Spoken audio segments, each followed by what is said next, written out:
اللهم صل على محمد وعلى آل محمد كما صليت على إبراهيم وعلى آل إبراهيم إنك حميد مجيد اللهم بارك على محمد وعلى آل محمد كما باركت على إبراهيم وعلى آل إبراهيم إنك حميد مجيد اعوذ باللہ من الشیطان الرجیم بسم اللہ الرحمن الرحیم۔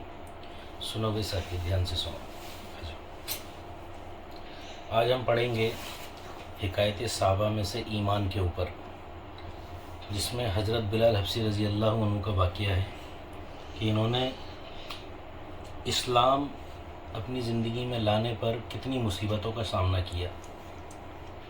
حضرت بلال حبشی رضی اللہ عنہ ایک مشہور صحابی ہیں جو مسجد نبوی کے ہمیشہ مؤذن رہے۔ کہاں کے مؤذن رہے؟ مسجد نبوی، ہاں یہ مدینے میں ہے۔ شروع میں ایک کافر کے غلام تھے اور اسلام لے آئے، یعنی مسلمان ہو گئے، جس کی وجہ سے ان کو طرح طرح کی تکلیفیں دی جاتی تھی۔ امیہ بن خلف جو مسلمانوں کا سخت دشمن تھا، حضرت بلال حبشی رضی اللہ عنہ کو گرمی کے زمانے میں، سخت گرمی میں دوپہر کے وقت تپتی ہوئی ریت پر سیدھا لٹا دیتا تھا۔ سیدھا لٹانے کا مطلب سمجھ رہے؟ یعنی جیسے ہم لیٹتے ہیں نا، یوں ایسے اس طریقے سے سیدھا لٹا دیا جاتا تھا تپتی ہوئی ریت کے اوپر ننگا کر کے، اور ان کے سینے مبارک کے اوپر پتھر کی بڑی چٹان رکھ دی جاتی تھی۔ ایک تو جسم ننگا، اوپر سے تپتی ہوئی دھوپ، سخت گرمی کا زمانہ۔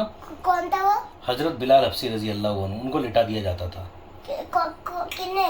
اور امیہ بن خلف جو کافر تھا، مسلمانوں کا دشمن تھا، وہ ان کے سینے مبارک کے اوپر پتھر کی بڑی چٹان رکھ دیتا تھا اور ننگا جسم کر کے ریت پر، مکے کی تپتی ہوئی ریت کے اوپر لٹا دیا جاتا تھا ان کو، اور سینے مبارک کے اوپر چٹان رکھ دی جاتی تھی تاکہ یہ حرکت نہ کر سکیں۔ اور اسی حال میں یوں کہتا تھا ان سے کہ اے بلال، اگر زندگی چاہتے ہو تو اسلام سے ہٹ جاؤ، نہیں تو یوں ہی تڑپ تڑپ کر مر جاؤ۔ لیکن حضرت بلال حبشی رضی اللہ عنہ کہا کرتے تھے ایسی حالت میں بھی عہد عہد، کیا کہتے تھے جی؟ عہد عہد، کہ اللہ تو ایک ہی ہے، معبود تو ایک ہی ہے۔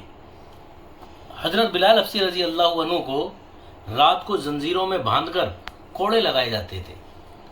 کیا لگائے جاتے تھے جی؟ کوڑے لگائے جاتے تھے رات کو زنجیروں میں باندھ کر، ایسے یہ دونوں ہاتھ زنجیروں سے باندھ دیے جاتے تھے، اور بڑے بڑے پہلوان مکے کے ان کے کوڑے مارتے تھے، بڑے بڑے پہلوان۔ کبھی امیہ بن خلف کا نمبر آتا، کبھی ابو جہل کا نمبر آتا، تو کبھی اوروں کا، اور اتنا مارتے کہ عذاب دینے والے، تکلیف دینے والے اکتا جاتے، یعنی تھک جاتے، اور ہر تکلیف دینے والا اپنا زور ختم کر دیتا تھا۔ رات کو یہ تکلیفیں دی جاتی تھی اور دن میں ان کو مکے کی تپتی ہوئی ریت کے اوپر لٹایا جاتا تھا، اور ایسے وقت میں جس وقت سورج کھڑا رہتا تھا، یوں ایسے سخت گرمی کے زمانے میں تپتی ہوئی دھوپ کے نیچے، اور سینے مبارک پر چٹان رکھی جاتی تھی۔ اور رات، یہ دن کا عذاب ہو گیا، رات کا عذاب کیا ہے کہ رات میں ان کو پہلوان بڑے بڑے ان کے اوپر مسلط کیے جاتے تھے، بڑے پہلوان مسلط کیے جاتے تھے جو ان کے ہاتھوں کو باندھ دیا کرتے تھے زنجیروں سے، اور وہ کوڑے لگاتے تھے۔ وہ ایک کوڑا ہوتا ہے نا مارنے کا، جس سے مارا جاتا ہے، جیسے تار سے مارتے ہیں آج کے ٹائم میں، پائپ سے مارتے ہیں، ایسے کوڑا ہوا کرتا تھا اس زمانے میں، اس سے مارتے تھے۔ اور یوں کہا جاتا تھا کہ اے بلال، اگر زندگی چاہتے ہو تو اسلام سے پھر جاؤ، یعنی اسلام کو چھوڑ دو، نہیں تو اسی طریقے سے تڑپ تڑپ کر جان دے دو۔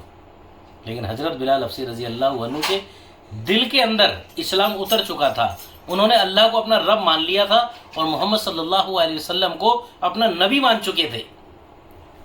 کسی نے یوں پوچھا ایک مرتبہ حضرت بلال حبشی رضی اللہ عنہ سے کہ اے بلال، تم اتنی تکلیف اور پریشانیاں اٹھانے کے باوجود بھی اسلام سے نہیں پھرتے، یہ کیا بات ہے؟ تمہارا ایمان اتنا مضبوط ہے؟ تو کہنے لگے کہ لوگوں، میں نے بارہا لوگوں کو دیکھا ہے کہ جب وہ مٹکے جیسی ایک معمولی سی دنیا کی چیز کو خریدتے ہیں تو وہ اس کو اچھی طریقے سے بجا کر کے دیکھتے ہیں، چاروں طرف سے کہیں ٹوٹا تو نہیں ہے۔ کہ اسی طریقے سے میرا اللہ بھی مجھے دیکھ رہا ہے، چیک کر رہا ہے کہ میرا بلال کہیں ایمان کے اندر کمزور تو نہیں ہے،